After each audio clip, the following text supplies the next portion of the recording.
మన ప్రభు అయినటువంటి యేసుక్రీస్తుతోనూ ఈ విధమైనటువంటి సహవాసాన్ని అనుభవించడానికి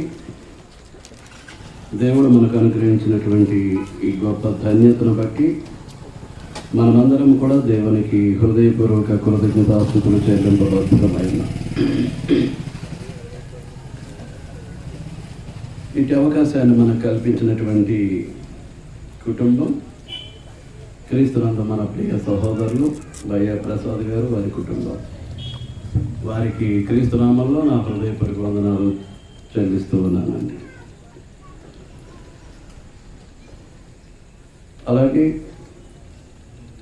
వారిని ప్రేమించి వారి యొక్క ఆహ్వానాన్ని మన్నించి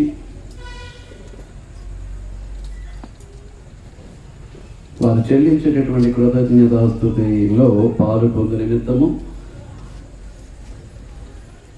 ఈ కార్యక్రమం ద్వారా ఎంతో కొంత ఆత్మీయ మేలును పొందు నిమిత్తము దేవుని యొక్క పూర్ణ విశ్వాసంతోనూ భయభక్తులతోనూ దేవదేవుని పాద సన్నిధికి విచ్చేసిన మీ అందరికీ కూడా పేరు పేరున నా హృదయపూర్వక వందనాలు చెల్లిస్తూ ఉన్నానండి.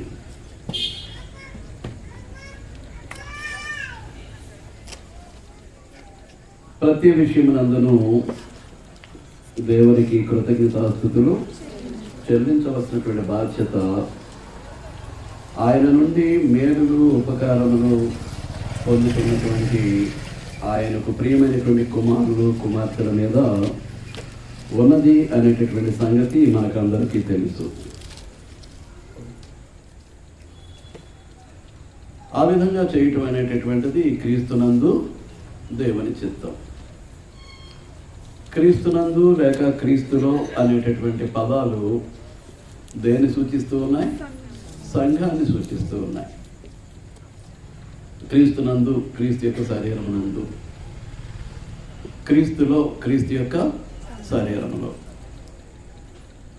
క్రీస్తు యొక్క శరీరము అనేసరికి ఏదన్నమాట? శరీరం. క్రీస్తుకి ఎన్ని శరీరాలు ఉన్నాయి? ఒకే ఒక శరీరం. అంచేత ఎఫెసీ పత్రిక 4వ అధ్యాయం 4వ వచనంలో సంఘ ఐక్యతను గురించి 7 ఒక్కటే సంగతులను తెలియజేస్తూ మొట్టమొదటిగా పరిశుద్ధాత్మ పూర్ణుడైనటువంటి పౌలు పలికినటువంటి మాట శరీరము ఒక్కటే. శరీరము ఒక్కటే అంటే అర్థం ఏంటన్నమాట? సంఘము ఒక్కటే. ఈ విధంగా కృతజ్ఞతాస్తుతులు చెల్లించేటటువంటి అవకాశం దేవుడు క్రీస్తు సంఘానికి మాత్రమే ఇచ్చాడు. క్రీస్తు సంఘానికి మాత్రమే ఇచ్చాడు. మేలులు పొందినటువంటి క్రీస్తు సంఘ సభ్యులు దేవునికి కృతజ్ఞతాస్తుతులు అర్పించడానికి హక్కుదారులు, యోగ్యులు. మీకు అర్థమవుతుందా? అటు యోగ్యత క్రీస్తు సంఘ సభ్యులకు మాత్రమే ఉన్నది అనేటటువంటిది వాస్తవమైనటువంటి సంగతి. ఫిలిప్పీ పత్రిక 4వ అధ్యాయం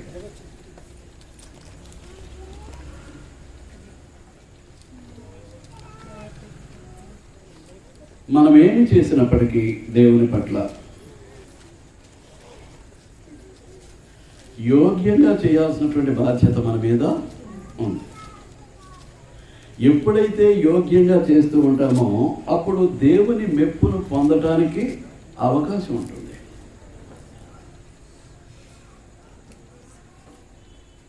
యోగ్యత లేకుండా దేవుని మెప్పు పొందటం అనేటటువంటిది జరగదు. దేవుని ఎదుట దేవునికి ప్రియమైనటువంటి కుమారులముగా కుమార్తెలముగా మనం ఎలా ఉండాలన్నమాట అండి? యోగ్యమైన వారమై ఉండాల్సినటువంటి అవసరం ఉంది. ఎప్పుడైతే యోగ్యంగా ఉంటామో అప్పుడు దేవుని యొక్క మెప్పును పొందటానికి మనం అర్హులం.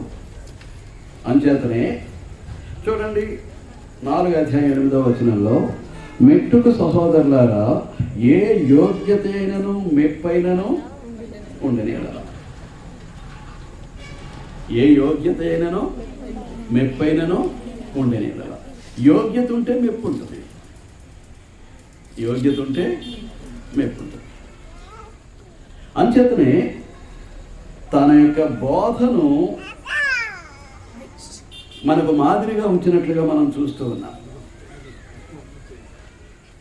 మనము దేవుని ఎదుట యోగ్యులముగాను దేవుని మెప్పు పొందిన వారముగా ఉండాలి అని అంటే ఎలాగన్నమాట అండి, అపోస్తులైనటువంటి పౌలు ఏదైతే నేర్పించాడో, ఆయన యందు ఉన్నట్లుగా ఏవైతే విన్నామో, ఏవైతే చూసామో అట్టి వాటిని చేసిన వారు క్రీస్తునందు దేవుని ఎదుట యోగ్యులుగా ఉంటారు. అని చెప్పిన 9వ వచనంలో ఏమంటున్నాడు అని అంటే, మరియు మీరు నా వలన ఏవి నేర్చుకొని ఉన్నారు, నా వలన మీరేమి నేర్చుకున్నారు. ఒకే ఒక్క బోధలు ఏంటండి? ఒకే ఒక్క బోధ. అదేది అనంటే అపోస్తులుల బోధ. కాబట్టి నా వలన ఏమి నేర్చుకున్నారో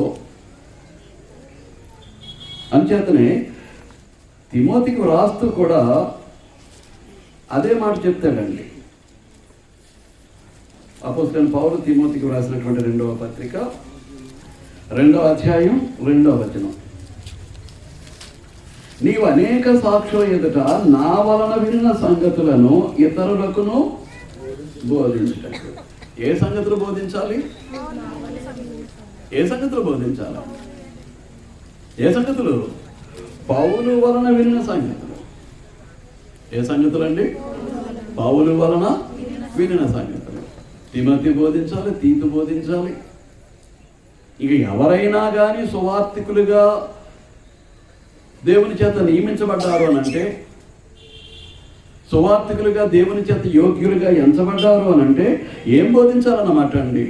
పౌలు వలన వినినటువంటి సంగతులు మాత్రమే బోధించాలి. వేరొక బోధకు అవకాశం లేదండి, వేరొక బోధకు అవకాశం లేదు. అందుచేత ఫిలిప్పీ పత్రికలో ఫిలిప్పీ పట్టణంలో ఉన్నటువంటి క్రీస్తు సంఘానికి ఉత్తరం రాస్తూ, మీరు నా వలన ఏమి నేర్చుకున్నారో, పౌలు వలన ఏమి నేర్చుకున్నారో నేర్చుకొని అంగీకరించారు. నేర్చుకోవటం అంటే కాదు, ఏం చేయాలి? అంగీకరించాలి. నేర్చుకున్న దాన్ని ఏం చేయాలి? అంగీకరించాలి.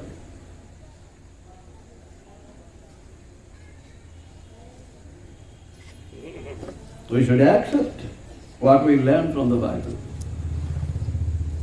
ఏదైతే నేర్చుకున్నామో దాన్ని మనం ఏం చేయాలన్నమాట అండి? అంగీకరించాలి. అంగీకరించి నా యందు ఉన్నట్టుగా ఏవి వింటిరో ఏవి చూచితిరో, నా యందు ఉన్నట్టుగా ఏవి వింటిరో అంటే అర్థం ఏంటి? నేర్పించటమే కాదు, అంగీకరింపజేయటమే కాదు, తను ఏం చేస్తున్నాడు? నా యందు ఉన్నట్టుగా ఏవి ఉంటారో, ఏదైతే బోధిస్తూ ఉన్నాడో దానిని తాను అనుసరిస్తూ ఉన్నాడు. ఏదైతే బోధిస్తున్నాడో తాను అనుసరిస్తున్నాడు. కాబట్టి ఆ బోధించే సంగతులు ఎక్కడున్నాయి? తన యందు ఉన్నాయి. నా యందు ఉన్నట్టుగా ఏవి వింటిరో. Paul practicing in his life what we teach, what he teach. ఏం చేస్తున్నాడు? ఏదైతే నేర్పిస్తూ ఉన్నాడో, ఏదైతే అంగీకరింపజేస్తూ ఉన్నాడో వాటిని ఏం చేస్తున్నాడు? తన యందు ఉంచుకుంటున్నాడు అని అంటే వాటిని, బోధించిన వాటిని అనుసరించి జీవిస్తూ ఉన్నాడు. ఆ జీవితం మరుగుగా లేదు, చాటుగా లేదు. ఏవి చూచితిరో, నా యందు ఉన్నట్టుగా ఏవి వింటిరో ఏవి చూచితిరో. ఒక సువార్తికుని యొక్క జీవితం తెరిచిన పుస్తకం.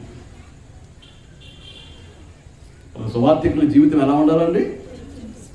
తన బోధ వినేవారికి ఎలా ఉండాలన్నమాట? తెరిచిన పుస్తకంలా ఉండాలి. అందులో చాటుమాటు వ్యవహారాలు, మర్మమైనటువంటి సంగతులు ఇటువంటివి ఏమీ ఉండటానికి వీల్లేదండి. అంచేత నా వలన ఏమి నేర్చుకుని అంగీకరించితిరో, నా యందు ఉన్నట్టుగా ఏమి వింటిరో ఏమి చూచితిరో అట్టి వాటిని చేయండి. చేసేటప్పుడు ఏం జరుగుద్ది అంటే అప్పుడు సమాధానకర్తయ్యకు దేవుడు మీకు తోడై ఉంటాడు. అప్పుడు సమాధానకర్తయ్యకు దేవుడు మీకు తోడై ఉంటాడు. ఇంకా వేరేది నియమం లేదండి, వేరొక నియమం లేదు.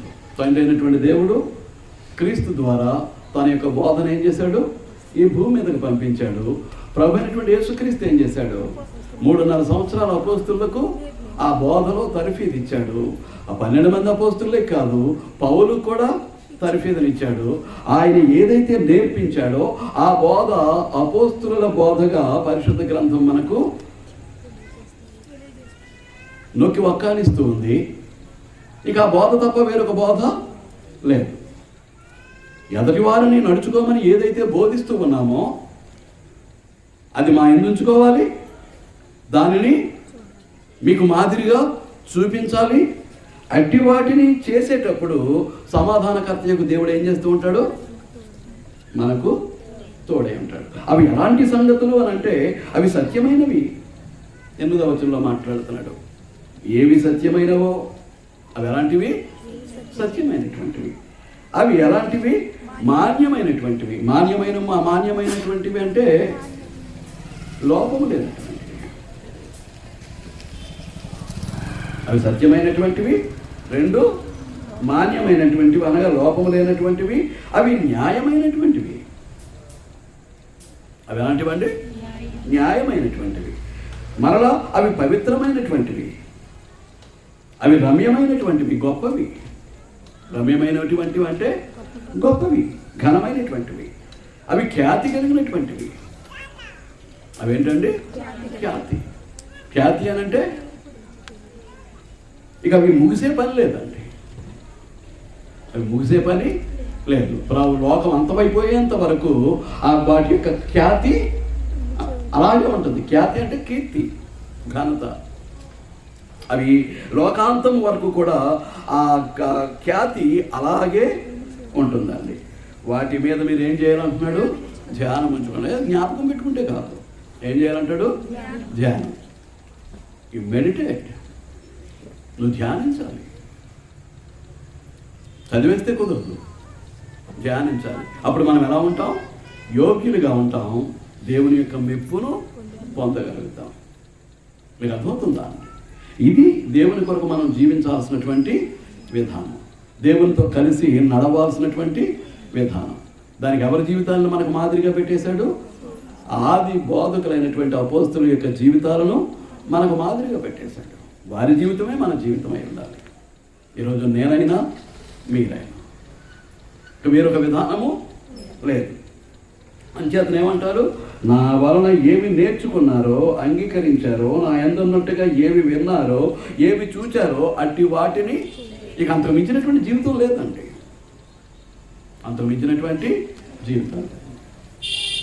నేను క్రీస్తును పోలి నడుచుకునిచున్నట్టు మీరు నన్ను పోలి నడుచుకోండి. కొరింథీయులకు రాసిన మొదటి పత్రిక 11:1. నాకు చావైతే లాభము, క్రీస్తే నా యందు జీవితం. అల్టిమేట్ అన్నమాట అండి. మనం జీవించేటటువంటి విశ్వాస భక్తి జీవితంలో ఆ స్థితి ఏంటన్నమాట అండి. ఇక అంతకు మించినటువంటి ఉన్నత స్థితి లేదండి. ఎలా జీవించటం? నాకు చావైతే లాభం, బ్రతికున్నాను అంటే ఇక ఆ దేహంలో పౌలు అనేటటువంటి వాడు ఉండడు. ఎవరుంటారు? క్రీస్తే.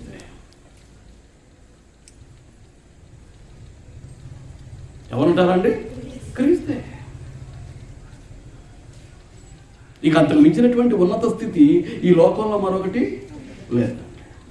ఇక అంతకు మించినటువంటి ఉన్నత స్థితి ఈ లోకంలో మరొకటి లేదు. అంచేతనే ఏమంటాడు? గలతీ పత్రిక 2వ అధ్యాయం 20వ వచనం. గలతీ పత్రిక 2వ అధ్యాయం 20వ వచనం. నేను క్రీస్తుతో కూడా సిలువ వేయబడి ఉన్నాను. నేను క్రీస్తుతో కూడా సిలువ వేయబడి ఉన్నాను. ఇకను జీవించువాడను నేను కాను. చెప్పాను కదా ఇందాక, నాకు చావైతే లాభం, బ్రతుకుడు కొరకైతే క్రీస్తే. ఇకను జీవించువాడను నేను కాను, క్రీస్తే నా యందు జీవించుచున్నాడు. నేను ఇప్పుడు శరీరమందు జీవించుతున్న జీవితము నన్ను ప్రేమించి నా కొరకు తన్ను తాను అప్పగించుకున్న దేవుని కుమారుని అందలి విశ్వాసము వలన జీవించుతున్నాను. చెప్పాను కదా, ఇట్ ఇస్ అల్టిమేట్. చివరి గమ్యస్థానం. అది ఎంత త్వరగా మనం మన జీవితంలో సాధిస్తే అంత యోగ్యులుగాను మన దేవుని దృష్టిలో ఉంటాము, అంత మెప్పును దేవుని యొద్ద నుండి పొందగలుగుతాం. మీకు అర్థమవుతుందా అండి? అంత సమర్పణ కావాలి, అంత త్యాగము కావాలి, ఉంటేనే కానీ దాన్ని సాధించటం కుదరదండి. అలాంటి పరిస్థితుల్లో దీన్ని చూడకూడదండి. దేన్ని చూడకూడదు? దీన్ని చూడకూడదు. లోకాన్ని చూడకూడదు, శరీరాన్ని చూడకూడదు, లోకాన్ని చూడకూడదు. ఇది ఒక రోజున మనల్ని మోసం చేస్తుంది. ఏది? నా శరీరం ఏం చేస్తుంది? నన్ను మోసం చేస్తుంది. నా శరీరంలో నుంచి, నా గుడారంలో నుంచి నన్ను ఏం చేస్తుంది? అది బయటికి నెట్టివేస్తుంది ఒక రోజున. ఇందులో ఉండవదు, ఈ శరీరంలో ఉండనివ్వదు. ఈ శరీరం నుంచి నన్ను ఏం చేస్తుంది? నెట్టివేస్తుంది. నేను అనగా శరీరం కాదు, మీకు అనేక సార్లు నేను బోధించడం జరిగింది. నేను అనగా శరీరం కాదు, ఏదన్నమాట? ఆత్మే. ప్రతి ఒక్కరు చనిపోయినప్పుడు ఆ సంగతి మనకు స్పష్టంగా కనిపిస్తూ ఉంటుంది. ఇంటి ముందు శవం పడి ఉంటుంది, పలానా వ్యక్తి పోయాడు అంటారు. ఏం పోయా ఎక్కడ పోయా, ఏం పోయింది? పలానాడు పోయాడు అని అంటే ఏం వెళ్ళిపోయింది ఆ శరీరం నుంచి? ఎవరు వెళ్ళిపోయారు? ఆత్మ. ఎవరండి? ఆత్మ. అందుచేత మన దృష్టి శాశ్వతమైన వాటి మీద, అదృశ్యమైన వాటి మీద ఉండాలి తప్ప కంటికి కనిపించేటటువంటి దృశ్యమైన వాటి మీద మన దృష్టి ఉండకూడదు. అదృశ్యమైన వాటిని నిదానించి చూడగలగాలి. అదృశ్యమైన వాటిని ఏం చేయగలగాలి? నిదానించి చూడగలగాలి. ఈ జీవిత పరమార్థం అదే, ఈ జీవిత సాఫల్యత అదే. దీన్ని మనం గ్రహించుకోవాల్సినటువంటి అవసరత మన మీద ఉంది. ఆలోచన మనసులో పెట్టుకోండి. 30వ కీర్తనకు వెళ్ళిపోదాం. కీర్తన 30.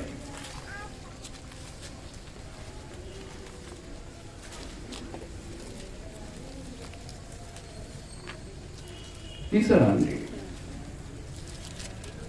అది దావీదు కీర్తన, అనగా దావీదు రాసినటువంటి కీర్తన. ఆ కీర్తనకారుడు ఈ కీర్తనకు ఒక టైటిల్ ఇచ్చాడు. ఏంటి ఆ టైటిల్ అంటే గృహ ప్రతిష్టాపన గానము. ఏంటండి? గృహాన్ని ప్రతిష్ఠించేటటువంటి సందర్భంలో గానం చేసేటటువంటి గీతం, అది పాట.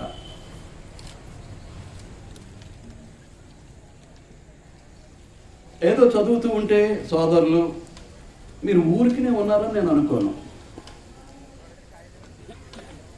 అక్కడ ఏ భావాన్ని ప్రతి వచనంలోనూ దావీదు ద్వారా దేవుడు మనకు అందిస్తూ ఉన్నాడో స్పష్టంగా మనకు కనిపిస్తూ ఉంది. మీలో అనేకులు విద్యావంతులు ఉన్నారు, సహోదరులు సహోదరులు కూడా. ఎక్కడైనా ఒక గృహానికి సంబంధించినటువంటి సమాచారం ఆ కీర్తనలో మనకు కనిపిస్తూ ఉందా? పైన హెడ్డింగ్ ఏమో గృహ ప్రతిష్టాపన గానము, కానీ ఒక భౌతిక గృహానికి అవసరమైనటువంటి పరిస్థితి ఏమైనా అక్కడ కనిపిస్తూ ఉందా? ఇంగ్లీష్లో ఏమన్నాడు అని అంటే a psalm and song at the dedication of the house of David. కీర్తన, ఒక పాట. ఎప్పుడుదటది? ఎప్పుడుదట? దావీదు యొక్క గృహ ప్రతిష్ఠ సందర్భంలో గానం చేసినటువంటిది, ఆలపించినటువంటిది. ఏమండి? దీన్ని విశ్లేషణ చేస్తూ, వ్యాఖ్యానిస్తూ ఒక వ్యాఖ్యానకర్త ఏ టైటిల్ ఇచ్చాడు అని అంటే డెలివరెన్స్ ఫ్రమ్ డెత్. ఏ టైటిల్ ఇచ్చాడండి? Deliverance of death. Deliverance from death అంటే మరణము నుండి విడుదల. డెలివరెన్స్ ఫ్రమ్ డెత్ అంటే ఏంటన్నమాట? మరణము నుండి విడుదల. ఒకనొకప్పుడు మనం అందరము చచ్చిన వారమే, ఇంకా ఇప్పుడు కూడా చచ్చిన వారై ఉన్నారేమో నాకు తెలియదు. ఎవరు వారు? పాపులు, దోషులు, అపరాధులు, దేవునికి వాక్యానికి విరుద్ధముగా జీవించేటటువంటి వారు, సాతాను యొక్క ప్రభావానికి లోనయ్యేటటువంటి వారు, లోకాన్ని ప్రేమించేటటువంటి వారు, శరీరాన్ని ఆస్పదం చేసుకునేటటువంటి వారు. ఇటువంటి వారందరూ కూడా ఎవరన్నమాట అండి? ఎవరు? మరణానికి లోనైన వారు. కనుక పాపము అనేటటువంటిది, మరణం అనేటటువంటిది మొట్టమొదటి ఆత్మ సంబంధమైనటువంటిది. మనం ఎప్పుడైతే క్రొత్తగా జన్మించామో, నూతన సృష్టిగా మలచబడ్డామో, అప్పుడేమయ్యాము? ఆ ఆత్మ సంబంధమైనటువంటి మరణం నుంచి మనం అందరము విడుదల పొందాం. యేసుక్రీస్తు యొక్క శిలువ బలియాగం ద్వారా మనమందరము కూడా ఏమయ్యామండి? ఆత్మ సంబంధమైనటువంటి మరణము నుండి విడుదల పొందాం. మీకు అర్థమవుతుందా? What about the physical death? భౌతిక మరణం సంగతి ఏంటి?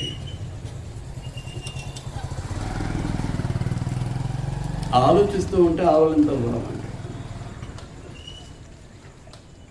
ఇది గొప్ప సూత్రం. అందించబడుతున్నటువంటి వర్తమానాన్ని శ్రద్ధగా వింటూ దాని గురించి ఆలోచించేటటువంటి ప్రక్రియ మన యొక్క మనసులో జరుగుతూ ఉంటే ఇక భౌతికమైనటువంటి ఆవలింత అనేటటువంటిది మన దగ్గరికి రాదు. మనసు పనిచేస్తూ ఉంది. దేవుని యొక్క వాక్యం వైపుకు మనసు వెళ్ళిపోతూ ఉంది. ఇంకా భౌతికంగా శరీర అలసట కానీ, శరీరానికి సంబంధించినటువంటి అలసటను తెలిపేటటువంటి ఆవళ్ళింతలు కానీ వచ్చే అవకాశం లేదు. కానీ వాక్యం మీద గురి లేదు. ఎప్పుడు వదిలేస్తారా అని మనం చూస్తున్నాం. ఇలాంటి పరిస్థితుల్లో ఏంటి అని అంటే మనకు మంచం జ్ఞాపకం వస్తూ ఉంటుంది, నిద్ర జ్ఞాపకం వస్తుంటుంది. కాబట్టి అవి వెంటనే ఏమొస్తూ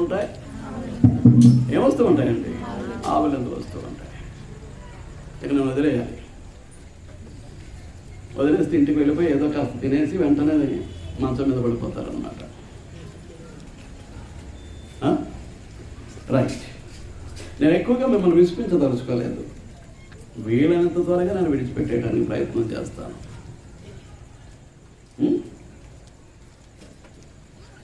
నేను బ్యాక్గ్రౌండ్కి వెళ్ళట్లేదు, సరాసరి నేను వచనానికి వెళ్ళిపోతున్నాను. 2వ వచనం, యెహోవా నా దేవా, నేను నీకు మొర్ర పెట్టగా నీవు నన్ను స్వస్థపరిచితివి. యెహోవా నా దేవా, నేను నీకు మొర్ర పెట్టగా నీవు నన్ను ఏం చేసావు? అని దేని గురించి మాట్లాడుతున్నాడు? గృహ ప్రతిష్టాపన గీతము అని అంటే దేని గురించి మాట్లాడుతున్నాడు?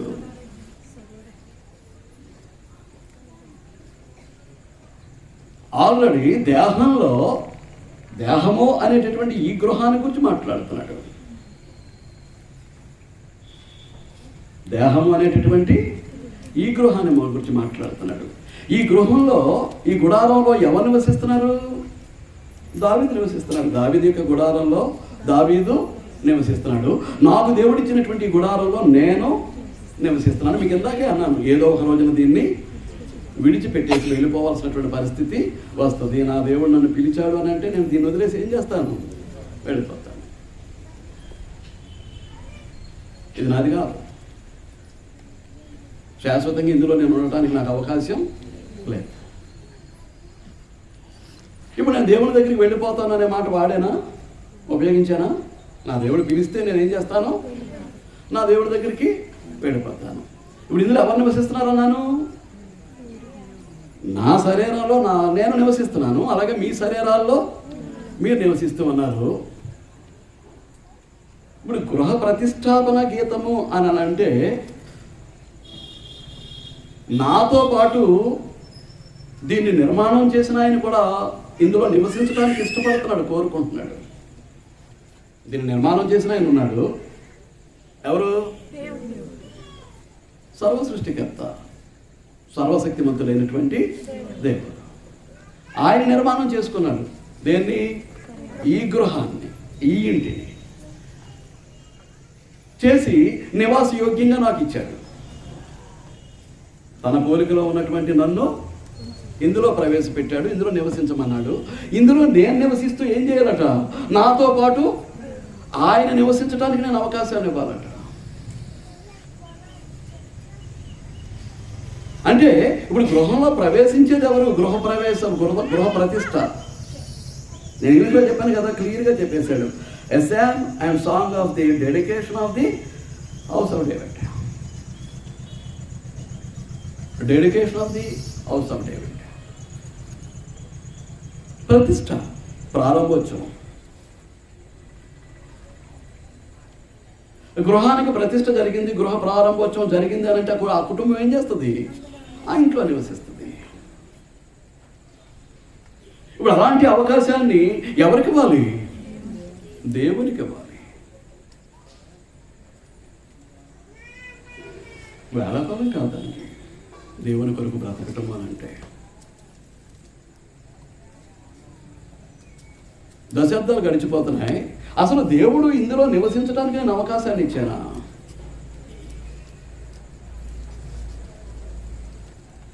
నా హృదయ సింహాసనం మీద ప్రభువుగా క్రీస్తును ప్రతిష్ఠించుకోగలిగానా? ఆయనతో పాటు దేవుడు వచ్చి ఆయన అధికారానికి నేను లోబడి జీవిస్తూ ఉండగా దేవుడు కూడా వచ్చి ఈ దేహంలో నివసించడానికి నేను అవకాశాన్ని ఇచ్చానా?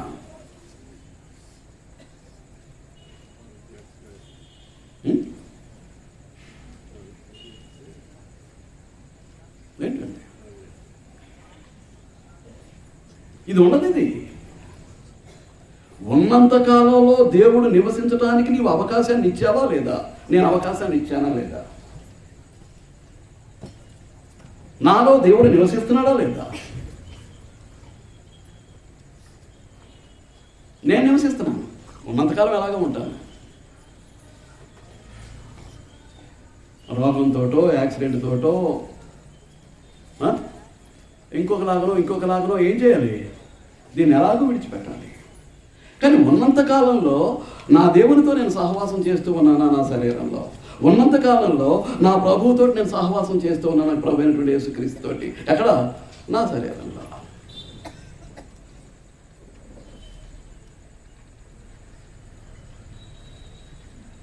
మరి దావీదు ఎప్పుడు బలహీనపడ్డాడు, ఎప్పుడు అనారోగ్యంతో ఇబ్బంది పడ్డాడు అనేది మనకి తెలియదు. కానీ ఏమంటాడు అని అంటే, యెహోవా నా దేవా, నేను నీకు మొర్ర పెట్టగా నీవు నన్ను ఏం చేసావు? స్వస్థపరిచావు.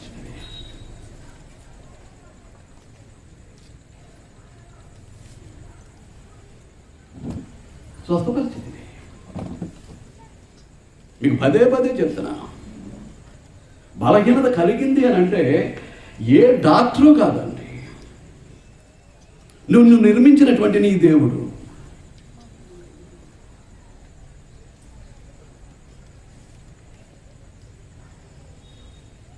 ఏ స్పెషలిస్ట్ కాదండి, ఏ సూపర్ స్పెషాలిటీ హాస్పిటల్ కాదండి. దీన్ని నిర్మించింది, తన స్వహస్తాలతో నిర్మించింది దేవుడు. అప్పుడు మాత్రమే కాదు, ఎప్పుడు? నేల వంటితో నరుని నిర్మించినటువంటి సందర్భంలో కాదు. ఆదికాండం 2:7 2:7 కాదు. ఒక స్త్రీ గర్భవతి అయ్యింది అని అంటే వెంటనే దేవుడు ఏం చేస్తున్నాడు అన్నమాట అండి?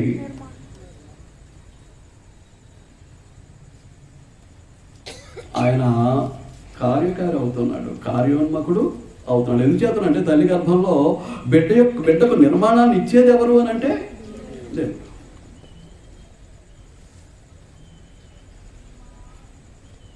బీజము వెళ్ళింది తల్లి గర్భంలోకి అంటే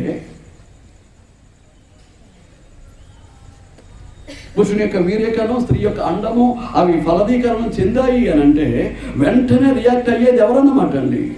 దేవుడు. మీరు అర్థమవుతుందా? చూడండి,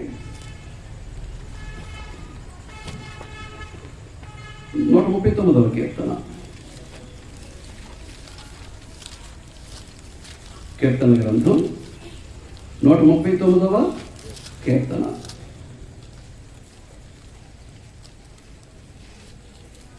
పదమూడవ వచనం. నా అంతరింద్రియములను నీవే కలుగు చేసితివి, నా తల్లి గర్భమునందు నన్ను నిర్మించిన వాడవు నీవే. నా తల్లి గర్భమునందు నన్ను నిర్మించిన వాడవు నీవే. ఏమంటారు? యోబు గ్రంథం 10వ అధ్యాయం.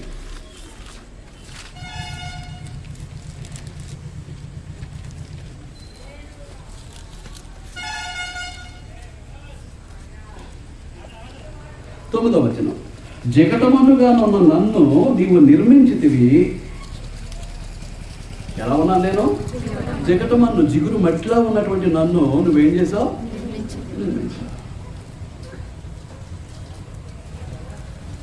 ఆలోచిస్తున్నారని నేను అనుకుంటున్నాను. ఉదాసీనంగా, అనాలోచనగా మాత్రం దేవుని సన్నిధిలో కూర్చోవద్దండి. అలాగే యెషయా గ్రంథం 44వ అధ్యాయం.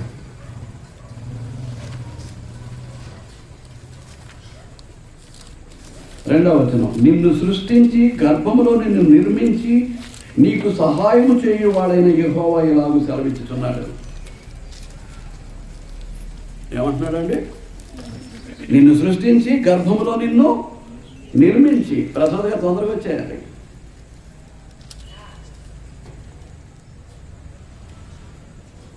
ఏంటంటారు? సహోదరులు ఏమంటారు? ఇప్పుడు ఈ వచనాలను బట్టి మీరు మీ ఇష్టానుసారంగా బతికేద్దాం అనుకుంటున్నారా?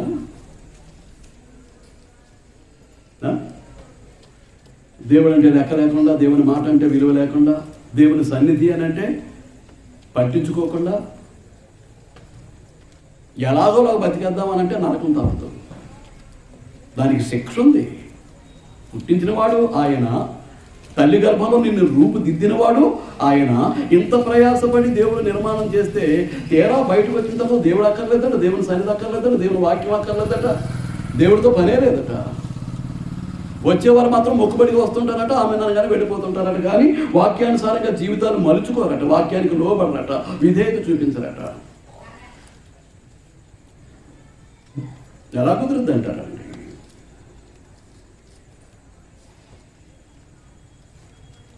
మీ పిల్లలు అలా ఉంటే, మీ మాట వినకుండా ఉంటే, మీకు లోబడకుండా ఉంటే, మీకు విధేయత చూపకుండా ఉంటే మీరు ఏం చేస్తారు? అలాగే మనం దేవుని పట్ల నడుచుకుంటూ ఉంటే దేవుడు ఏం చేస్తాడని మీరు అనుకుంటున్నారు?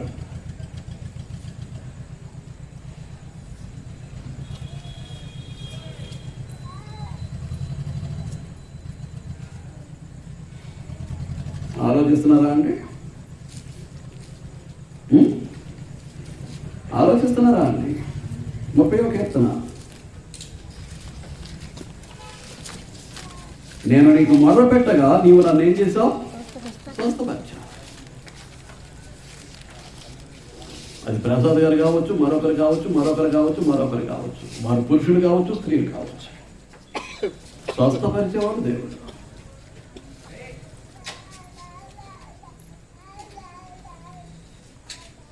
వాడెంత స్పెషలిస్ట్ అయినా ఒక డాక్టర్ సహాయకులే తప్ప వాడి ప్రాణాన్ని నిలబెట్టే అధికారం వాడికి లేదు. చావకుండా కాపాడే హక్కు వాడికి లేదు.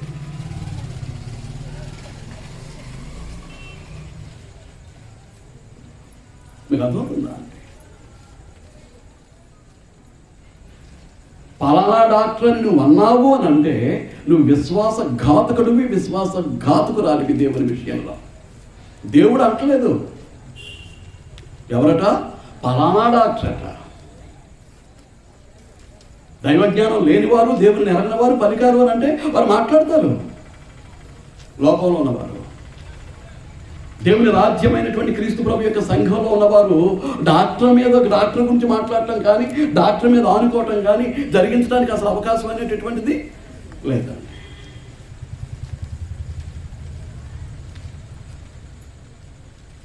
నేను నీకు మొదలుపెట్టగా నీవు నన్ను ఏం చేసావు? స్వస్థపరిచితివి. యెహోవా పాతాళములో నుండి నా ప్రాణమును ఏం చేశాడు? లేవదీశాడు. పాతాళం అనేటటువంటిది పరిశుద్ధ గ్రంథంలో 3 రకాలుగా వాడబడింది. ఇక్కడ ఖచ్చితంగా సమాధిని గురించే మాట్లాడుతున్నాడు. వెళ్ళిపోయింది. ఎక్కడ వెళ్ళిపోయింది? ఎక్కడ వెళ్ళిపోయింది? సమాధిలోకి వెళ్ళిపోయింది. ఇక తీసుకెళ్ళి పెట్టడమే ఆలస్యం. ఆల్రెడీ బాడీ వెళ్ళిపోయింది. అలాంటి స్థితి ఆ కుటుంబానికి తెలుసు, మాకు తెలుసు.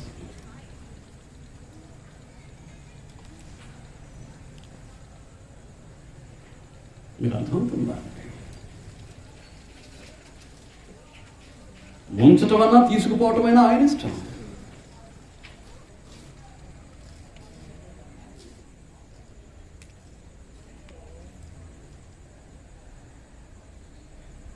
ముందు ఫోన్ చేసి మాట్లాడినటువంటి హాస్పిటల్ వారు జాయిన్ చేసుకోవటానికి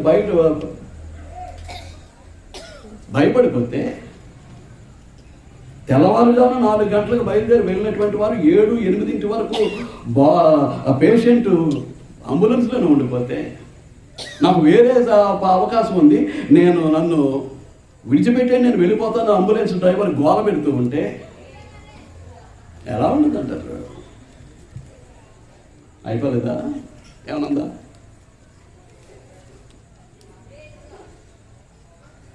ఎంత టైం పడుతుంది అంటారు? ఒక ప్రాణం శరీరాన్ని విడిచిపెట్టిపోవటానికి, ఒక ఆత్మ శరీరాన్ని విడిచిపెట్టి వెళ్ళిపోవటానికి ఎంత టైం పడుతుంది?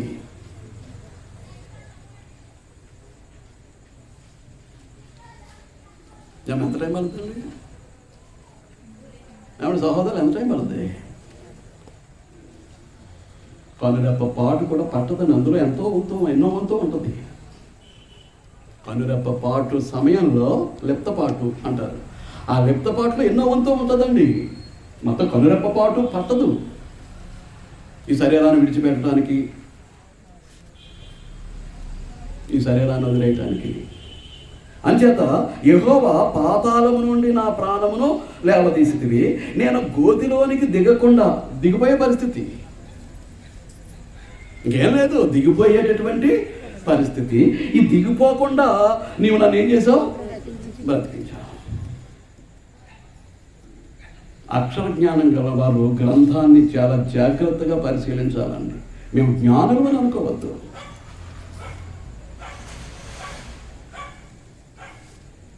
మాకంతా తెలుసు అని అతిశయించొద్దు.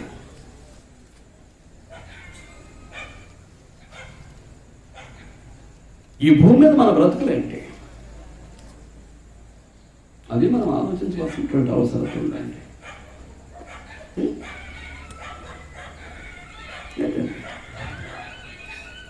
అంచేత ఏమంటున్నాడు అని అంటే, యెహోవా భక్తులారా ఆయనను కీర్తించుడి, ఆయన పరిశుద్ధమైన జ్ఞాపకార్థనామమును బట్టి ఆయనను స్తుతించుడి.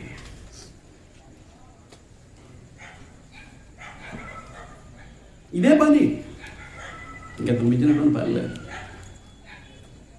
ఈ శరీరంలో ఉండగా అంతకు మించినటువంటి పని లేదండి. తిండికి బట్టకు ఉండటానికి కావాల్సినటువంటి ఏర్పాటు చేసుకోవటం, మిగిలిన సమయం అంతా ఎవరి కొరకు బ్రతకాలన్నమాట అండి. దేవుని కొరకే బ్రతకాలి, వేరొక పని లేదండి. మీకు అర్థమవుతుందా అండి? 8వ వచనం, యెహోవా నీకే మొదలుపెట్టితిని, నా ప్రభువును బ్రతిమాలు కొట్టిని, నేను గోతిలోనికి దిగినీగల నా ప్రాణం వల్ల ఏమీ లాభము. ఆ ప్రాణం ఎక్కడ ఉంది? గోతిలో దిగినోడి దగ్గర. ఏమండి,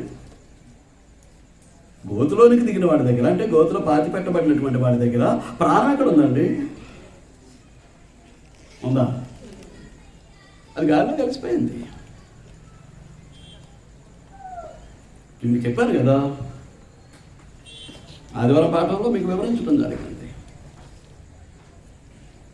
శరీరంలో ఉన్నటువంటి చెడు రక్తం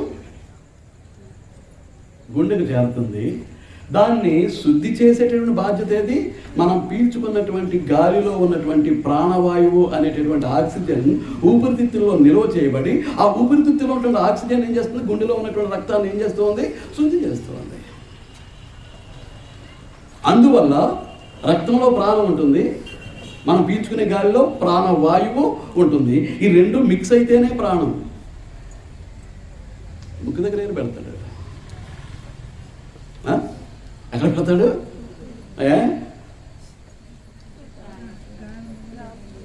ఏమండి మాట్లాడండి. ఏం మాట్లాడలేదు. నాడు పట్టుకుంటాడు. వాడు గుండె తెరిచి పెడతాడు. కాస్త టెక్నిక్ తెలిసిన వాడు ఏం చేస్తాడు? ఇక్కడ పట్టుకుంటారు, ఇక్కడ కూడా కొట్టుకుంటూ ఉంటుంది. ఒకటి ఒక నెరవ ఏం చేస్తూ ఉంటుంది, ఇక్కడ కూడా కొట్టుకుంటూ ఉంటుంది. ఇలా పెట్టి వస్తుంటారు. ఇది ఎవరంటే ఈ సిఐడీస్ వాళ్ళు ఉంటారు కదా, వాళ్ళు ఇదే చూస్తారు, ఏది పట్టుకోరు.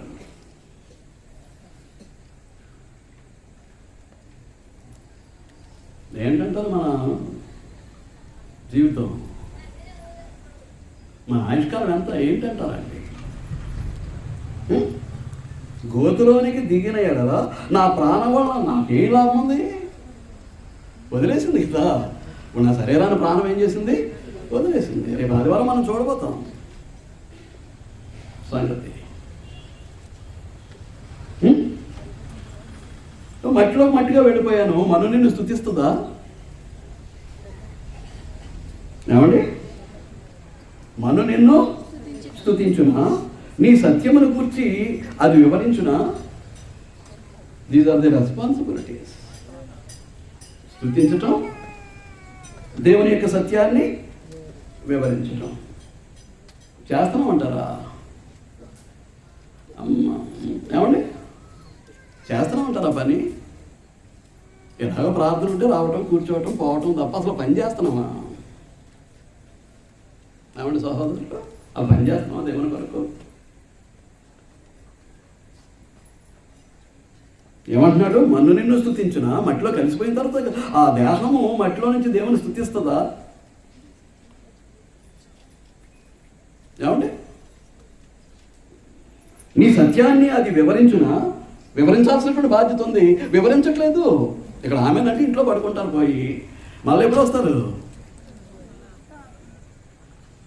గోనుగూడలో ఉన్నటువంటి సహోదరులకు ఉపవాస ప్రార్థన ఉంది కాబట్టి రేపు వస్తారు 9 గంటలకి. రేపు అది లేదనుకోండి, ఎల్లుండి వస్తారు.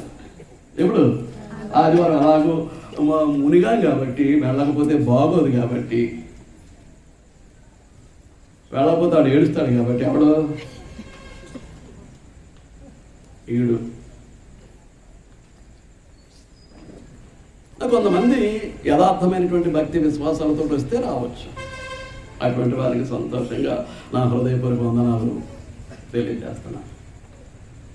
కానీ కాలక్షేపం ఎవరికి వెళ్ళి కూర్చోగానే ఎప్పుడు వదిలేస్తాడా అని ఎదురు చూసే పరిస్థితి ఉందనుకోండి, దేనికోసం వచ్చినట్టు?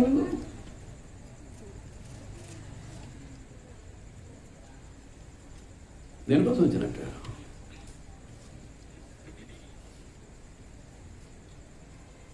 కొంతమంది రానే రారు, ఇదొక దరిద్రం. కొంతమంది రారండి, దరిద్రపు బ్రతికనమాట. ఆలోచిస్తున్నారా అండి? అందరూ శ్రద్ధగా వింటున్నారా అండి? మనం చేయాల్సినటువంటి పని దేవుణ్ణి స్తుతించటం, దేవుని యొక్క సత్యాన్ని గురించి వివరించటం. యెహోవా ఆలకింపుము, నన్ను కరుణింపుము, యెహోవా నాకు సహాయకుడై ఉండును. ఇంకా 12వ వచనం చివరి మాట నేను చదివేస్తున్నాను. యెహోవా నా దేవా, నిత్యము నేను నిన్ను స్తుతించను. నిత్యము నేను నిన్ను చేస్తాను. ఇది పని. దేవుని కొరకు బ్రతకాల్సినటువంటి, జీవితంలో చేయాల్సినటువంటి పని నిత్యము స్తుతించడం, నిత్యము ఆయన సత్యాన్ని ప్రకటించడం.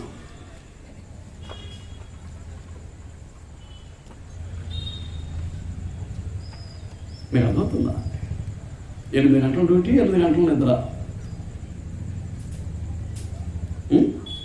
8 గంటల డ్యూటీ, 8 గంటల నిద్ర. ఎంత పోయింది? 24 గంటల్లో 16 గంటలు పోయింది. ఇంకెంత ఉంది? ఇంకొక 8 ఉంది. అదంతా ఎవరిదన్నమాట?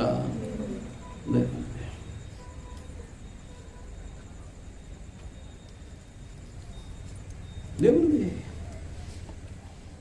నువ్వు టీవీ ఖర్చు పెట్టేది దేవుని కాలం. ఇంకా ఏవైనా ఇతర కార్యక్రమాలకు ఖర్చు పెట్టేది దేవుని కొరకు ఖర్చు పెట్టాల్సినటువంటి సమయం. దొంగిలించేయటమే.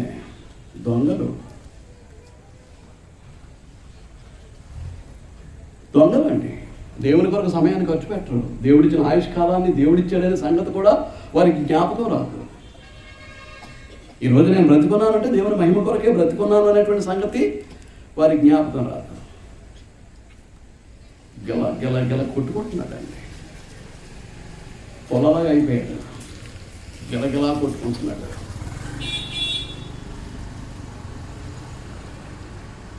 ముగించేయమంటారా? యెషయా గ్రంథం 38వ అధ్యాయం. గిలగిలా కొట్టుకుంటున్నాడండి. జీవితాన్ని ఆలోచన చేయండి. 38వ అధ్యాయం 1వ వచనం. ఆ దినములలో హిజ్కియాకు మరణకరమైన రోగము కలగగా. ఏం చేస్తున్నాడు? మంచం మీద పడి ఏం చేస్తున్నాడండి? గిలగిలా కొట్టుకుంటున్నాడు. ఎండిపోయాడు. లేచి కూర్చోవటానికి కూడా ఓపిక లేనటువంటి పరిస్థితిలో ఉన్నాడు. అలాంటి పరిస్థితిలో దేవుడైనటువంటి యెహోవా తన ప్రవక్తను పంపించాడు. ఎవరా ప్రవక్త? యెషయా. మీరు అలర్ట్గా ఉండాలండి. ఏం మాట్లాడలేదు. ఎప్పుడు వదిలేస్తాడని చూస్తున్నారా? ఎవరా ప్రవక్త? ఆ దినములలో హిజ్కియాకు మరణకరమైన రోగం కలుగగా ప్రవక్తయు ఆమోజు కుమారుడనైన యెహోవా యెషయా అతని యొద్దకు వచ్చి, నీవు మరణమవుతున్నావు, బ్రతకవు, కనుక నీవు నీ ఇల్లు చక్కబెట్టుకోనమని యెహోవా సెలవిచ్చుతున్నాడని అయిపోయింది. నువ్వు మరణమవుతున్నావు, నువ్వు బ్రతకవు. ఎవరు పంపించారు వర్తమానం? తన ప్రవక్త ద్వారా దేవుడైనటువంటి యెహోవా పంపించారు. ఇప్పుడు నేను ఆరోగ్యంగా ఉండొచ్చు, మీరందరూ ఆరోగ్యంగా ఉండొచ్చు. మరుక్షణంలో అలాంటి పరిస్థితి మీ బ్రతుకులో, నా బ్రతుకులో ఎదుర్కోవాల్సినటువంటి పరిస్థితి వస్తే ఎలా ఉంటుందో మన పరిస్థితి? రాదంటారా? రావండి ప్రసాద్ గారు, రాదా? ఇప్పుడు ఇదే పరిస్థితి. నువ్వు మరణమవుతున్నావు, ఇక నువ్వు బ్రతకవు. కాబట్టి నీ ఇంటి వాతావరణం నువ్వు చక్కబెట్టుకునే పరిస్థితి ఈ రాత్రిలోనే ఏ సహోదరునికైనా, ఏ సహోదరికైనా అలాంటి వర్తమానం, అలాంటి పరిస్థితి ఏర్పడితే ఏం చేయబోతాం?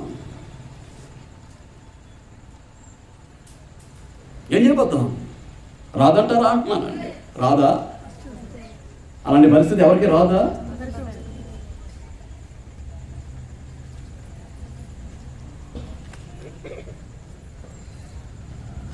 జాగ్రత్త సుమాండి. దేవుడిచ్చినటువంటి జీవితం, దేవుని మహిమ కొరకు ఇచ్చినటువంటి జీవితం, దేవుని చేతిలో నిర్మించబడినటువంటి జీవితం ఎలాగో బ్రతికేస్తాను అంటే అది కుదిరేది కాదు. దేవుడు మెచ్చేది కాదు. దేవుడు మెచ్చట్లేదు అంటే మన దగ్గర ఏ యోగ్యత లేదు. ఏదో పని చేసుకోవటం, డబ్బు సంపాదించుకోవటం, అది విస్తారంగా సంపాదించుకోవచ్చు, సుఖపడవచ్చు, సంతోషించవచ్చు, భోగభాగ్యాలతో తులతోకవచ్చు. కానీ వన్ డే ఇస్ దేర్. ఒకరోజు ఉంది. ఆ రోజుని ఎలాగ ఎదుర్కోవాలో, ఆ రోజున ఎలా ఎదుర్కోవాలి?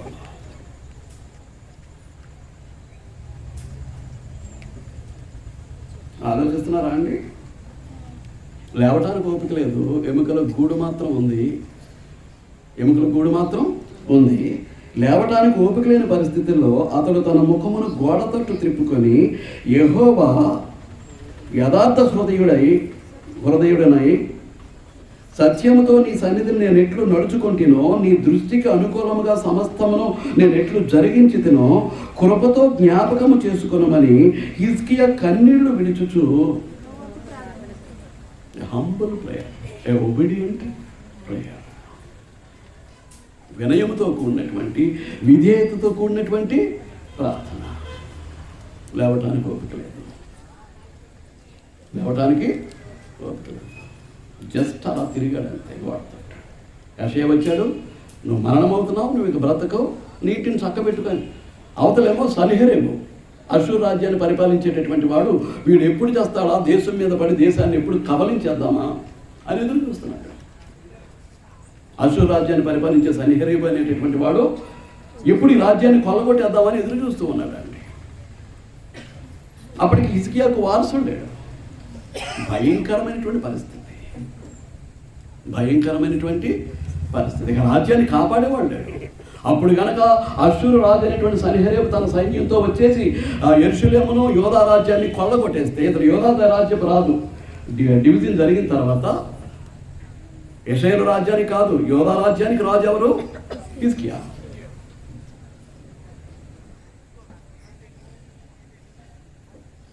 ఇప్పుడు దేవుని సంకల్పం ఏమైపోద్ది? సొలొమోను చేసినటువంటి పాపానికి అతని కుమారుడైనటువంటి రెహబాము కాలంలో రాజ్యాన్ని రెండుగా విడగొట్టేసి యెరోబాము అనేటటువంటి వాడికి 10 గోత్రాలు ఇచ్చేసి అది ఇశ్రాయేలు రాజ్యంగా గుర్తింపజేసి యేసుక్రీస్తు లోకరక్షకుడు మెస్సయ్యగా వచ్చే నిమిత్తము ఈ యోధా గోత్రానికి మరో గోత్రాన్ని జోడించి ఈ 2 గోత్రాలు ఎవరికి అప్పగించాడు?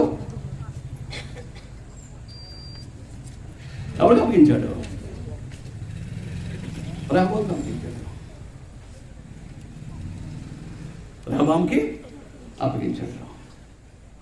యెరోబాము అనేటటువంటి వాడు 8 గోత్రాలతో కూడినటువంటి ఇశ్రాయేలు రాజ్యాన్ని పరిపాలిస్తూ ఉంటే యేసుక్రీస్తు నిమిత్తము, ఈ లోక రక్షకుడు, ఈ లోకానికి రావాల్సినటువంటి మెస్సయ్య ఏంటండి, ఈ లోక పాపం విడుదల చేయడానికి శిలువలో సాతానుతో పోరాడి తన ప్రాణాన్ని అర్పించేటటువంటి వాడు, తన రక్తంలో ఉన్నటువంటి ఆఖరు బొట్టు వరకు కార్చి ఈ భూమి మీద పుట్టినటువంటి ప్రతి ఒక్కడి పాపాన్ని, ప్రతి పురుషుని యొక్క, ప్రతి స్త్రీ యొక్క పాపాన్ని కడగటానికి రాబోయేటటువంటి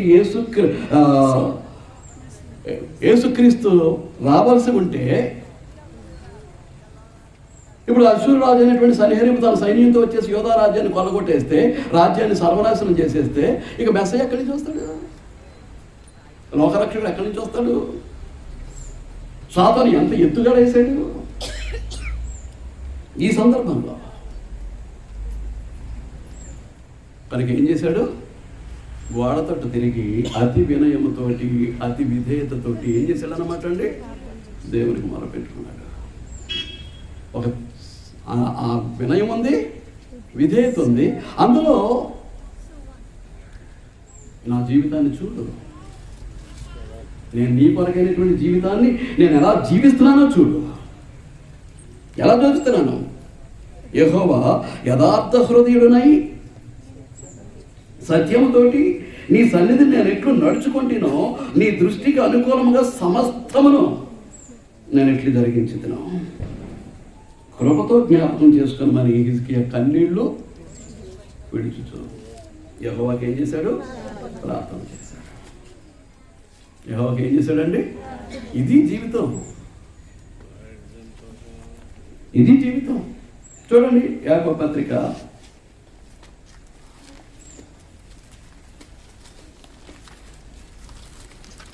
5వ అధ్యాయం 13వ వచనం నుంచి, మీలో ఎవరికైనా శ్రమ సంభవించినా అతడు ప్రార్థన చేయవలను, ఎవరికైనా సంతోషము కలిగినా అతడు కీర్తనలు పాడవలను. మీలో ఎవడైనాను రోగి అయి ఉన్నాడా అతడు సంఘపు పెద్దలను పిలిపింపవలను. వారు ప్రభు నామమున అతనికి నూనె రాచి అతని కొరకు ప్రార్థింపవలను. విశ్వాస సహితమైన ప్రార్థన రోగిని స్వస్థపరచును. ప్రభు అతని లేపును. అతడు పాపములు చేసిన వాడైతే పాప క్షమాపణ నందును. మీ పాపములను ఒకరితో ఒకరు ఒప్పుకొనడి, మీరు స్వస్థత పొందినట్లు ఒకరి కొరకు ఒకరు ప్రార్థన చేయుడి. నీతిమంతుని విజ్ఞాపన మనఃపూర్వకమైనదే, బహు బలము గలదయుడును. ఏలియా మన వంటి స్వభావము గల మనుషుడే వర్షింపకుండానట్లు అతడు ఆసక్తితో ప్రార్థన చేయగా 3.5 సంవత్సరములు వరకు భూమి మీద వర్షింపలేదు. అతడు మరలా ప్రార్థన చేయగా ఆకాశము వర్షించెను, భూమి తన ఫలమును. ప్రార్థన యొక్క శక్తి ఏంటంటే అది వివరించడానికి టైం లేదు కాబట్టి చదివేశాను. ప్రార్థన శక్తి ఉందంటారా మన దగ్గర? దొంగ విశ్వాసం, దొంగ భక్తి, దొంగ ప్రార్థన. ఎవరిని మోసం చేయడానికి? దేవుణ్ణా? ఎవరిని మోసం చేయటానికండి? దేవుని మోసం చేయటానిక? అది ప్రార్థన చేసే అలవాటు ఉందా? వాక్యం చదివే అలవాటు ఉందా? ఎవరిని మోసం చేద్దామని? ఈ రెండూ లేకుండా నేను విశ్వాసిని, నేను భక్తిపరుణ్ణి, నేను విశ్వాసురాలని, భక్తిపరురాలని ఎవరిని మోసం చేయడానికి? ఈ నటన, ఈ వేషధారణ. నువ్వు వాక్యం చదువుతుంటే దేవుడు నీతో మాట్లాడుతున్నాడు. నువ్వు మోకరిల్లి ప్రార్థన చేస్తుంటే నువ్వు దేవునితోటి నీ పరిస్థితి అంతా చెప్పుకుంటున్నావు. ఈ రెంటితోటే దైవ మానవ సహవాసం. ఇది లేనివాడు అసలు దేవునితో సహవాసం చేసేవాడు కాదు.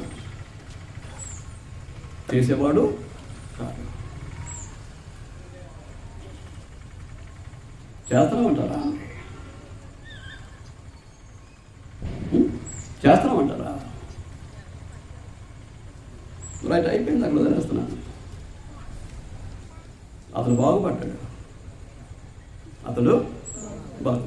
ముందు దేవుడి దగ్గరికి వెళ్ళాడు.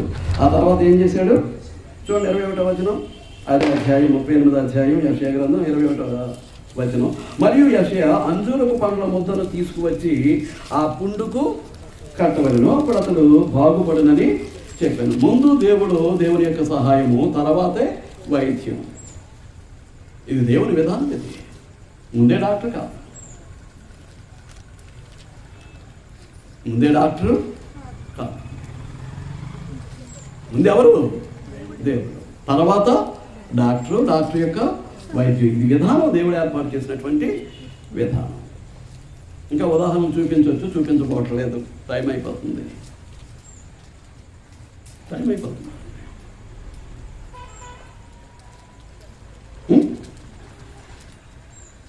రైట్, అతను స్వస్థపరచబడ్డాడు. ఎవరు? హిజ్కియా స్వస్థపరచబడ్డాడు. 15 సంవత్సరాల ఆయుష్ను పొందాడు. పొందిన తర్వాత అతను ఒక పాట పాడాడండి. అదే సోదరులు చదివి వినిపించారు.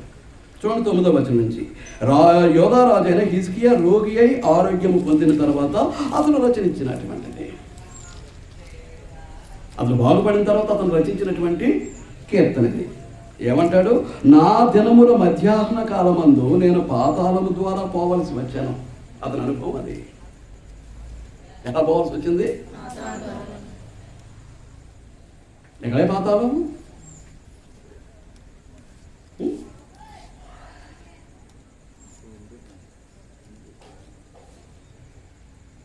ఏ పాతాళము?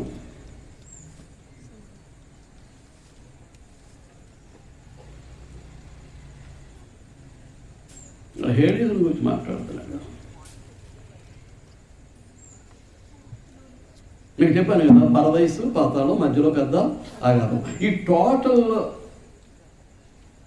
విధాన ఉన్నటువంటి స్థలాన్ని ఏమంటారు? పాతాళం అని సంబోధించడం జరిగింది. తెలుగులో పదాలు లేవు. గ్రీకులు అయితే హేడీస్ అని వాడేశారు. అందులో 2 ప్లేసులు ఉన్నాయి, వెయిటింగ్ ప్లేస్లు. ఒకటి పరదైసు, పరిశుద్ధులు ఉండేటటువంటిది. 2 పాతాళం, పాపులు ఉండేటటువంటిది, పాపుల ఆత్మలు ఉండేటటువంటివి. వీళ్ళిద్దరూ కలవకుండా మధ్యలో ఏముంది? ఆగాము. It is waiting place only.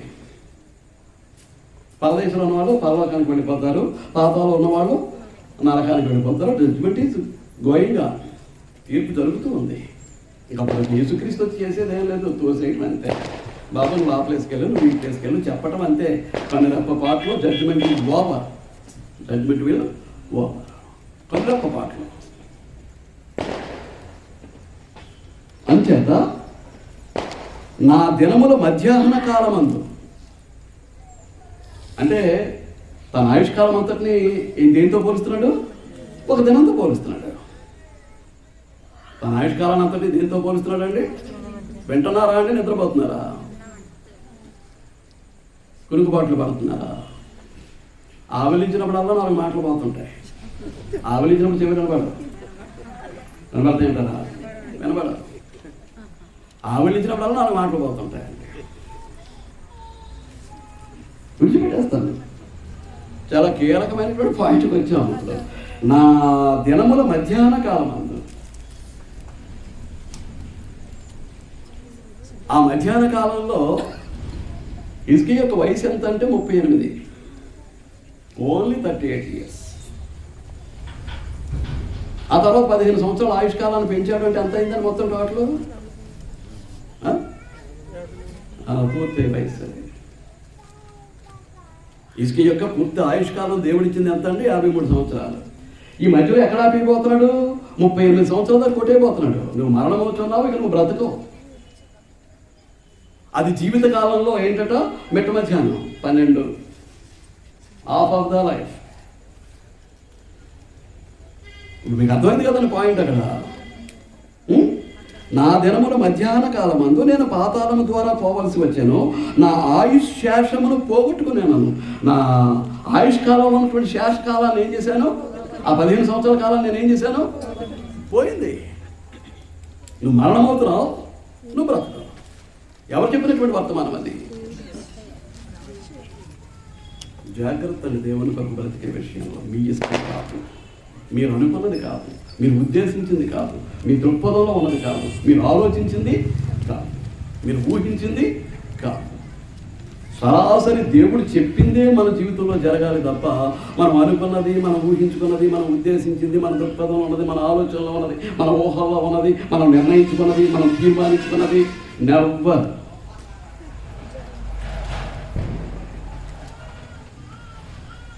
It will not happen in your life.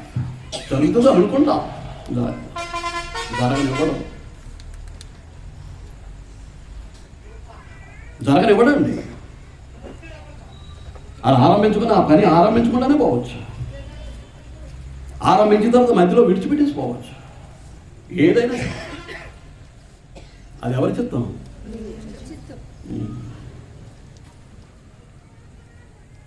బాధేస్తుందంటారా? బాధ వస్తుందా? చాలంటే నాకు లాభం. నిజంగా దేవుని కొరకు బ్రతికితే, నిజంగా దేవుని కొరకు బ్రతకగలిగితే my death is profitable to me, gainful to me. నా మరణం నాకు లాభం అండి, నాకు ప్రయోజనం అండి, నాకు మేలండి. బాధపడాల్సిన అవసరం లేదు, బాధపడాల్సినటువంటి అవసరత లేదు. నా ఆయుష్ శేషమును, ఆయుష్లో ఉన్నటువంటి మిగిలిన కాలాన్ని నేను ఏం చేశాను? పోగొట్టేసుకున్నాను. యెహోవాను, సజీవుల దేశమున యెహోవాను చూడకపోతున్నాను. మిగిలినటువంటి దేశంలో బతుకున్న వాళ్ళతో నేను కలిసి ఉండే పరిస్థితిని నాకు లేకుండా పోయింది. వాళ్ళ మధ్య నుంచి నిష్క్రమించే పరిస్థితి, వాళ్ళ మధ్య నుంచి వెళ్ళిపోయి నా కుటుంబ సభ్యులు ఉంటారు, నా రక్త సంబంధులు ఉంటారు, నా స్నేహితులు ఉంటారు, నాతో కలిసి బ్రతికినటువంటి నా గ్రామస్తులు ఉంటారు. వీళ్ళందరి మధ్య నుంచి నేను ఏమైపోవాలి?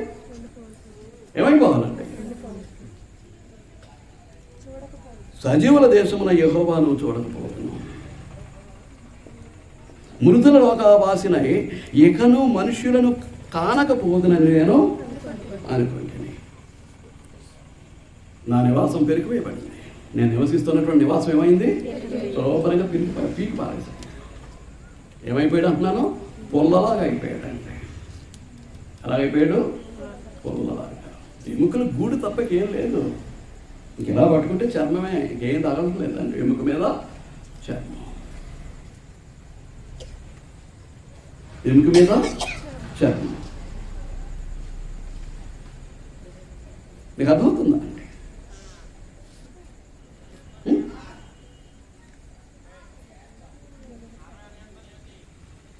సింహము, 13వ వచనం, సింహము ఎముకలను విరుచున్నట్లు నొప్పి చేత నా ఎముకలన్నీ. ఇప్పుడు సింహం నోట్లోకి పళ్ళ కిందకే, కూరల కిందకే ఎలుక వెళ్ళింది అనుకోండి, దాని ఎముకలు ఏమవుతాయి? గుండకుండా అండి, నుజ్జు అయిపోతాయి. అలాగైపోయింది నా దేహం. ఎవరి దేహం? ఇసుక దగ్గర నేను దూకేస్తున్నానండి, ముందుకి వెళ్ళిపోతున్నాను.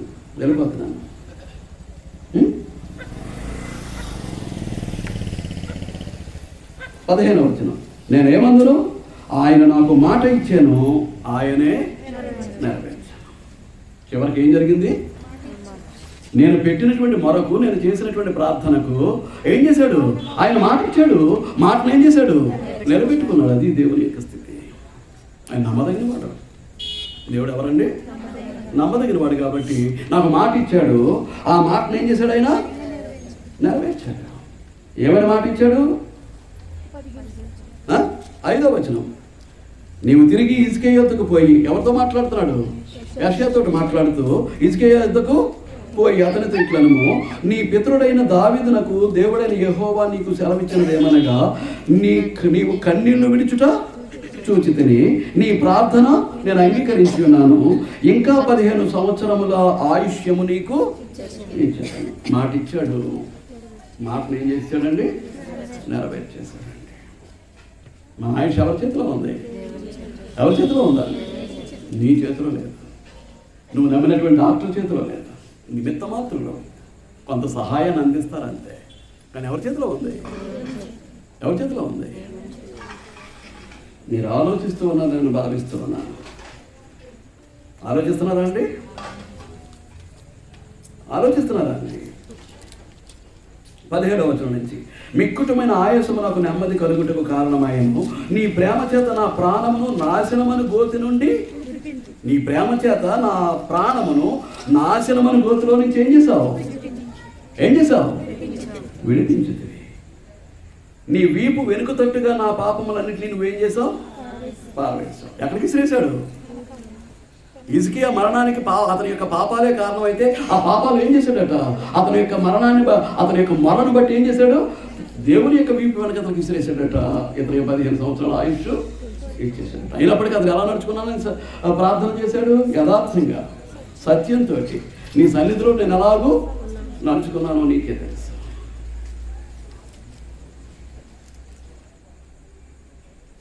మనం మోకరించాము అని అంటే, అయ్యో నా కుమార్తె ఏదో చెప్పబోతూ ఉంది, ఆయన చెవి నీ వైపుకు పెట్టేటట్టుగా నీ బ్రతుకున్నాడు. ఏదో చెప్పడానికి, ప్రార్థించడానికి మోకరించామంటే, అయ్యో నా కుమారుడు ఏదో నాతో మాట చెప్పబోతూ ఉన్నాడు, ఏం మాట్లాడతాడో ఆయన చెవి మన వైపుకు వచ్చేటట్టుగా మన జీవితం ఉండాలి తప్ప ఇష్టానుసారంగా బ్రతికే సాయంకాలం మోకరించేసామనుకోండి. ఉదయం సాయంకాలం దాకా ఇష్టానుసారంగా బ్రతికే సాయంకాలం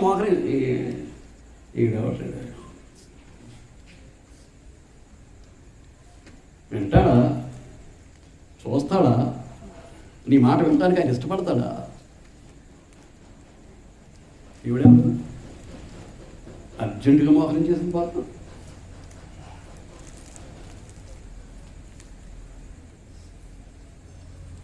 నాకు ఆమెకు ఉన్నటువంటి సంబంధం ఏంటి? నాకు అతనికి ఉన్నటువంటి సంబంధం ఏంటి? వారి మాట వినటానికి, వారి వైపు నేను చూడటానికి ఏ సంబంధం ఉంది? నేను పరిశుద్ధుడిని, మీరు పరిశుద్ధులై ఉండాలని చెప్పాను, లెక్కలేదు. నేను నీతి స్వరూపుణ్ణి, మీరు నీతిమంతులై ఉండాలని చెప్పాను, లెక్కలేదు. మీరు నా మాటకు లోబడి నడుచుకుంటే నేను మీకు కావాల్సినటువంటి ఆశీర్వాదాలను నేను ఇస్తానని చెప్పాను, లెక్కలేదు.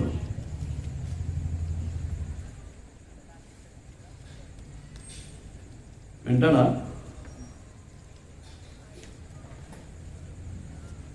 అవును. 18వ వచనం, పాతాళము నీకు స్తుతి, నీకు ఆ కీర్తన ఎక్కడ ముగించాడు? 30వ కీర్తన ఎక్కడే ముగించాడు. అవునే కదా అండి? ఏమంటున్నాడు? పాతాళమును నీకు స్తుతి కలగదు, మృతి నీకు కృతజ్ఞతాస్తుతి చెల్లింపదు, సమాధిలోనికి దిగువారు నీ సత్యమును ఆశ్రయించారు, సజీవులే కదా నిన్ను స్తుతింతురు. ఈ దినమును నేను సజీవుడనై నిన్ను స్తుతించుచున్నాను. ఇక మిగిలినటువంటి జీవితం దేవునికి మహిమకరంగా గడపటమేనండి. ఒక్కసారి ఎక్కడికి వెళ్ళొచ్చాం? పాతాళం దాకా వెళ్ళొచ్చాం. ఇక మిగిలినటువంటి దేవుడు ఇచ్చినటువంటి ఆయుష్కాలం ఎవరి కొరకు బ్రతకాలి? యథార్థంగా, నమ్మకంగా దేవుని కొరకు బ్రతకాలి. యేసుక్రీస్తు ద్వారా నీ పాప ప్రక్షాళన గావించినటువంటి వాడు, నీ పాపానికి యేసుక్రీస్తు రక్తం ద్వారా పరిహారాన్ని చెల్లించినటువంటి వాడు, యేసుక్రీస్తు శిలువ మరణం ద్వారా నీ పాపానికి ప్రాయశ్చిత్తం చేసినటువంటి వాడు, యేసుక్రీస్తు యొక్క పరిశుద్ధ శరీరంలో నిన్ను పరిశుద్ధ అవయవంగా మలిచినటువంటి వాడు, క్రీస్తులోనికి క్రొత్త జన్మ ద్వారా ప్రవేశించి నూతన సృష్టిగా మార్చబడితే నీ నామాన్ని పరలోకంలో ఎక్కడ జీవగ్రంథంలో వ్రాసుకున్నటువంటి వాడు, యేసుక్రీస్తు ప్రభు ద్వారా దేవుని యొక్క నివాసంలో నీ కొరకు ఒక స్థలాన్ని సిద్ధపరుస్తున్నటువంటి వాడు. ఏం చేస్తాడు? నీలో ఉండటానికి ఇష్టపడుతూ ఉన్నాడు. ఈ శరీరంలో నువ్వున్నావు, నిన్ను పెట్టాడు దేవుడు. నీతో పాటు ఎవరు ఉండాలని కోరుకుంటున్నాడు? దేవుడు నీతో పాటు ఈ శరీరంలో నివసించాలనుకుంటున్నాడు. ఇది దేవుడు కట్టుకున్నటువంటి ఇల్లు. ఏది? దేవుని మహిమార్థం మనం ఏం చేయాలి? గృహ ప్రతిష్ట జరిగించాల్సినటువంటి బాధ్యత మన మీద ఉంది. దేవుని నామ మహిమార్థం ఈ దేహం అనేటువంటి గుడారాన్ని ఏం చేయాలి? దేవుని కొరకు ప్రతిష్ఠించి, దేవుని ఆహ్వానించి ఎక్కడ పెట్టాలి? ఈ మన హృదయము దేవుని నివాస యోగ్యంగా మనం మలుచుకోవాలి. హృదయంలో తప్పుడు తలంపులు కానీ, తప్పుడు కోరికలు కానీ, తప్పుడు భావప్రేమలు కానీ ఉండకూడదు. ఒక మురికి కలిగినటువంటి ఇంట్లో మనం ఎలాగైతే ఉండలేమో, 24 గంటలు చీపు పెట్టుకుని ఎలాగైతే తుడిచేస్తూ ఉంటామో, అలాంటి పాపము, దోషము, అపరాధము కలిగినటువంటి ఆ హృదయంలో దేవుడు నివసించడానికి ఇష్టపడ్డాడు. దేవుడు నివసించడానికి ఇష్టపడ్డాడు. హృదయ శుద్ధి కలవాలి ధాన్యం. ఈ హృదయాన్ని శుద్ధి చేసుకుంటే ఆ హృదయాన్ని తన నివాసంగా చేసుకుని దేవుడు నీతో పాటు నీ దేహంలో ఏం చేయబోతాడు? నివసించిపోతాడు. అట్టి ధన్యత ఇక్కడ ఉన్నటువంటి ప్రతి ఒక్కరూ పొందాలని నేను దేవునికి చేసే ప్రార్థన, నా విజ్ఞాపన. నన్ను నేను రక్షించుకుని నా బోధ వినేవారిని కూడా రక్షించుకోవాల్సింది నా బాధ్యత. దేవుడు నాకు అప్పగించినటువంటి బాధ్యత. నా బాధ్యతను నేను నివర్తిస్తూ ఉండగా ఎవరైనా ఒక సువార్తీయుడిగా, ఆత్మీయ తండ్రిగా నేను చెప్పిన మాటకు లోబడలేదు అనుకోండి, అది మీదే తప్ప నాకేం సంబంధం లేదు. అది మీది. ఆ లోపం మీది, ఆ పాపం మీది, ఆ జీవన విధానం మీది. మీరు లెక్కకు అప్పగించుకోవాల్సినటువంటి బాధ్యత మీ మీద ఉంది. మీ కొరకు తన కుమారుణ్ణే బలిగా అర్పించినటువంటి వాడు ఈ భూమి మీద ఉండగా మనకు కావాల్సినటువంటి ప్రతి దానిని ఎవడా ఇస్తాడా అండి? తన అద్వితీయ కుమారుడినే బలిగా ఇచ్చినటువంటి వాడు ఈ శరీర అవసరతలు తీర్చడానికి ఏమి ఇవ్వడా అండి? ఇస్తాడంటారా ఇవ్వడంటారా? ఇస్తాడు. అది నా మాట కాదు. ఈ వచనం చదివేసి నేను ముగించేపోతున్నానండి. రోమపత్రిక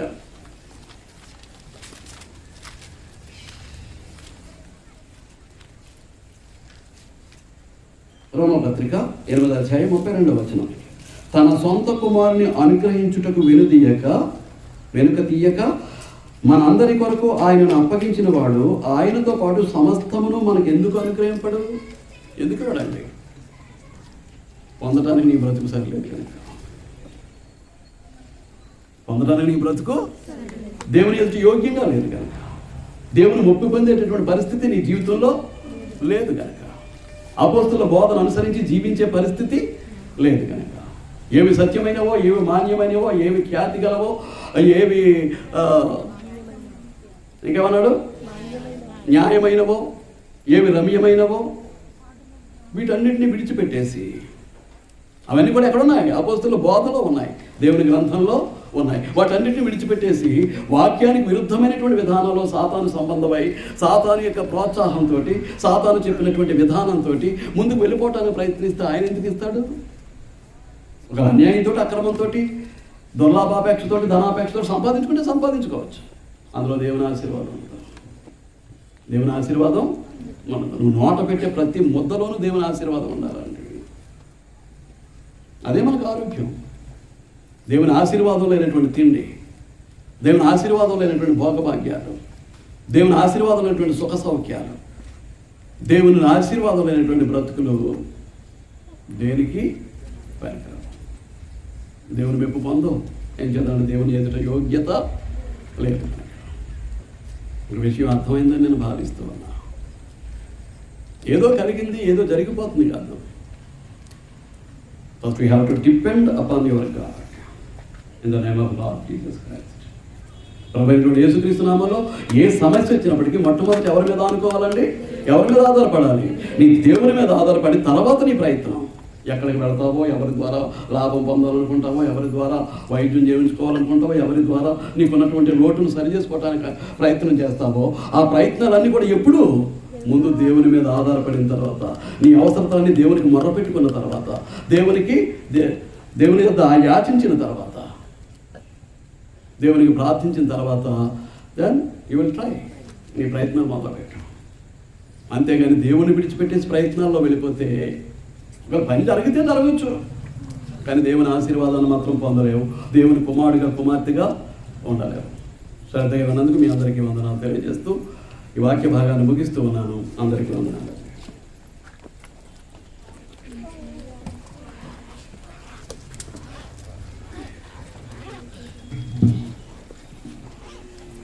మనందరికీ అర్థమయ్యే రీతిలో వాక్యాన్ని బోధించినటువంటి మన దైవజనుల వారికి మనందరి తరఫున హృదయపూర్వక వందనాలు తెలియజేస్తున్నానండి.